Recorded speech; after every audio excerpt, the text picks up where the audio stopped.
Hello, friends, and welcome to Sleep Tight Stories. I would like to say hello to Oliver in Westchester, Ohio. I'd also like to say a happy belated birthday to Sylvia from Mercer Island, who turned 4 on December 10th. I hope you had a great birthday.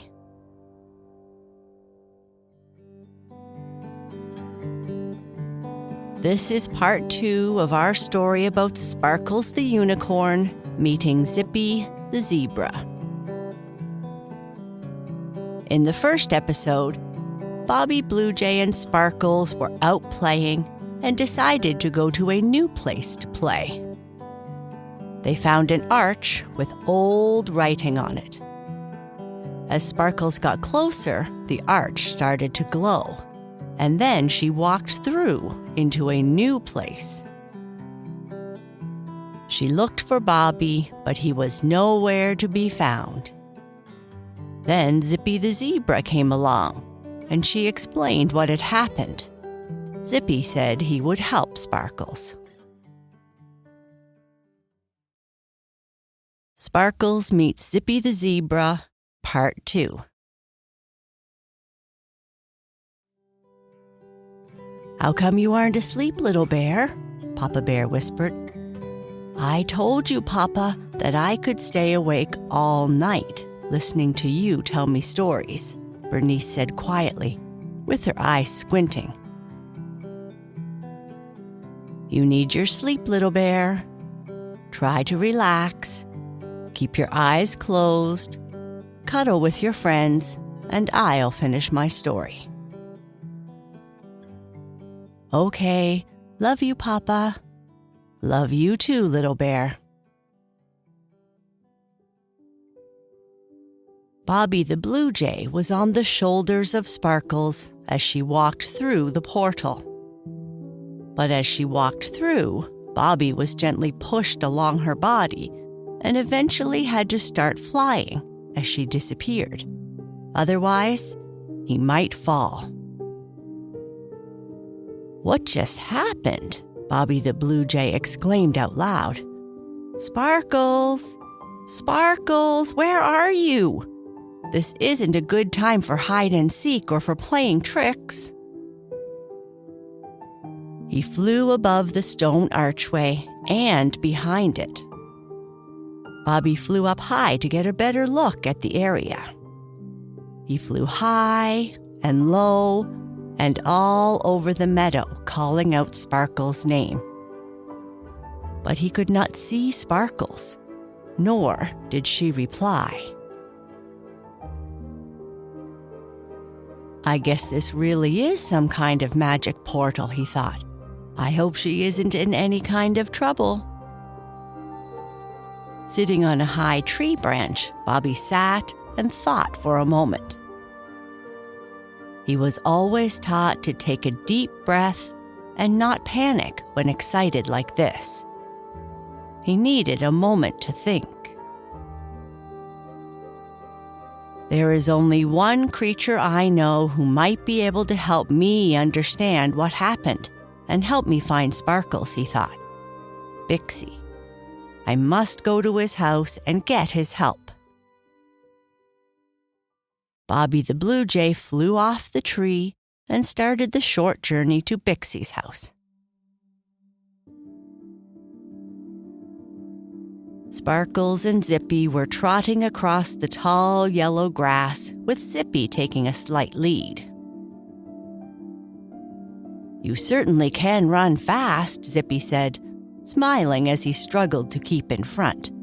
"It looks like you aren't even trying." "My family is famous for our ability to go really fast. The older we get, the faster we can go." "Where are we going? Will we be able to find an elder who understands the magic I just experienced, and quickly? I really don't want my parents or my friend Bobby to worry about me." "I don't know which elder will know. Our first stop will be Hannah at the Hyena's Mound.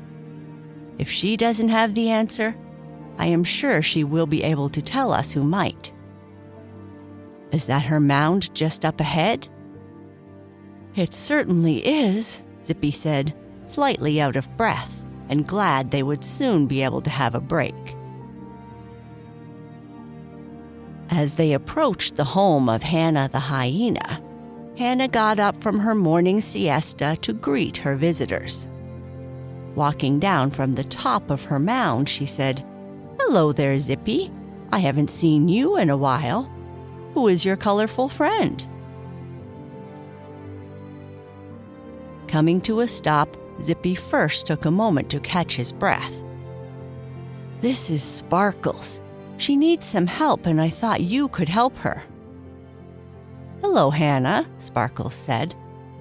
"What kind of help do you need, Sparkles? We creatures of the Bulby Kingdom are always willing to help. And I must admit, I haven't seen anyone quite like you in all my days on the mound. You have the most beautiful colors in your mane." "Thank you, Hannah. Well, you see, I'm not from around here. I am from the mystical forest, and I don't know if it's near or far from here. I came through a stone portal. It glowed at first, and then it got really bright with lots of colors around the edges. It was so bright I had to close my eyes. When I opened them, I was here on these grassy plains. Though I would love to explore your kingdom, I must get back home before my family and my best friend, Bobby the Bluejay, worry about me." "That sounds like some ancient and special magic you encountered. There aren't any forests around here. The closest forest I know is a 3-day journey. I know nothing of your experience, but I know who might." "Who might that be?" Zippy asked. "Willow the wildebeest? Would she know?"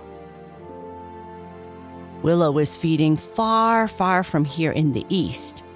Your best bet might be to ask Logan the lion. He is pretty old and might know something about the magic you encountered. He should still be resting in the grove, about a 15-minute run from here. With your speed, Zippy, I'm sure you can be there in no time." "Thank you, Hannah. We best be off," Zippy said, as he turned to trot off towards the collection of trees far in the distance. "Thank you, Hannah," Sparkles said. "It was really nice to meet you." As they sped across the grassy plain, Sparkles said to Zippy, "It's so much fun to race here. I spend most of my time in the mystical forest, and with so many trees, it's difficult to run this fast for so long." "I can tell you enjoy it by how fast you are going. My family is one of the fastest in this parts of the kingdom, and I am having a hard time keeping up with you." "I could slow down for you," Sparkles said, laughing. "No, thanks," Zippy said as he tried harder and started to take up the lead. Up ahead is the grove of trees that Logan the lion calls home. Approaching the small collection of trees and green grass, Sparkles could see a large family of lions relaxing underneath the shade. When they arrived, a large old lion stood up and approached them. Sparkles had never seen such a large creature before and was a little nervous. Logan was so large, his eyes met Sparkles when they met. "Is that you, Zippy?" Logan said with a deep, raspy voice. "I haven't seen you playing with my grandchildren in an age. Where have you been?" "My family and I have been chasing the greener grasses on the other side of the plain, so I haven't been around this area as much lately. I'll surely drop by and play Chase the Zebra with the cubs." "Who is this lovely creature you have with you? Oh, how I miss your colors." "Hi, my name is Sparkles, and I need your help." "My help? I'll tell you what.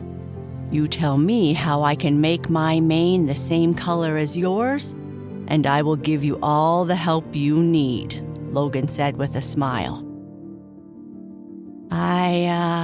I'm not sure I can," Sparkles said. "I'm just joking with you. I remember seeing your colors when I was just a young cub myself. I've always wanted to have such colorful hair ever since." Sparkles then told Logan where she came from and how she came to the Bluejay Kingdom. She told of the bright, colorful lights and how only she came through, not her friend Bobby. "That's about it, Logan. While I would like to stay and visit, I'm really concerned that my friend Bobby will be worried about me. And if I am too late, my parents might be as well." "I do remember. What do you call yourselves?" Logan thought for a moment. Now I remember. Unicorns.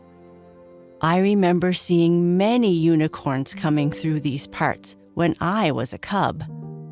You used to come as a group, gallop with the zebras, and advise whoever our leader was. I'm afraid I was too young to understand how you got here and where you came from. But there is one person who would remember. "Would that be Emma the elephant?" Zippy interrupted.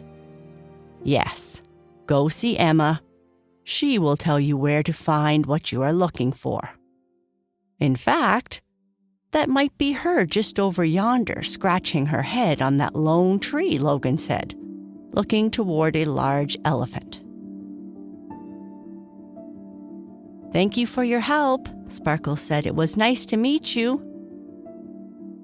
"Be sure to drop by again, Sparkles. You are always welcome, especially if you can help me play with these young cubs. They have unlimited energy and know how to tire an old lion." "Thank you, Logan," Zippy said. It was only a short trot to the tree where Emma had been scratching her head. "Hi, Emma," Zippy called out. "If it isn't Zippy the fast zebra, look at how you have grown." "I'm surprised you remember me," Zippy replied.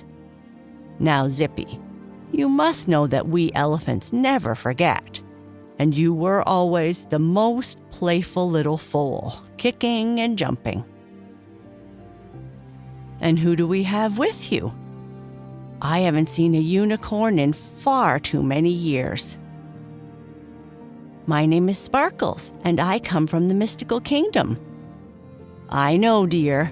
And let me guess, you need to get home." "We used to get many young unicorns coming this way generations ago. It caused so much trouble for your parents. You see, the portal you went through was made with a special magic, but it was meant for adults. When young unicorns discovered it, you would dare each other to run through it all the time. Eventually, your parents placed the portal in a place only adults knew about. Unfortunately, since that time, the amount of guests we have had from the mystical kingdom has decreased greatly." "But how can I get back?" "Follow me, Sparkles, and I will show you where the return arch is." Back in the mystical forest, Bobby the Bluejay arrived at Bixie's to ask for his help finding Sparkles. Coming out of his cottage to greet his visitor, Bixie said, "Bobby, what brings you here? I thought you might be playing with Sparkles today." "Hi, Bixie. I was playing, but then she just disappeared." "Disappeared? She must be quite good at hide and seek." "No, she literally disappeared. We played in a part of the forest that we hadn't played in before. It was a clearing at the end of the old path that few walk on anymore. And there was a stone archway that glowed when Sparkles got close. We were curious and decided to walk through. I warned her not to, but she always does risky things. And she disappeared through the archway, and you didn't, Bixie replied. Yes, how did you know? That archway is some ancient magic used by the old unicorns to travel to a different realm. Don't worry, Sparkles is fine. From what I understand, they may be expecting her on the other side. Or at least if she seeks help, she will find it. But what can I do? Bobby chirped. And what is this magic? I will talk to you and Sparkles about this old magic another time. What you can do is go back to the archway and wait for her to return. If she isn't back soon, we can go to an elder unicorn and ask them to go through and find her. Thank you, Bixie. I'll fly right back to where I left her.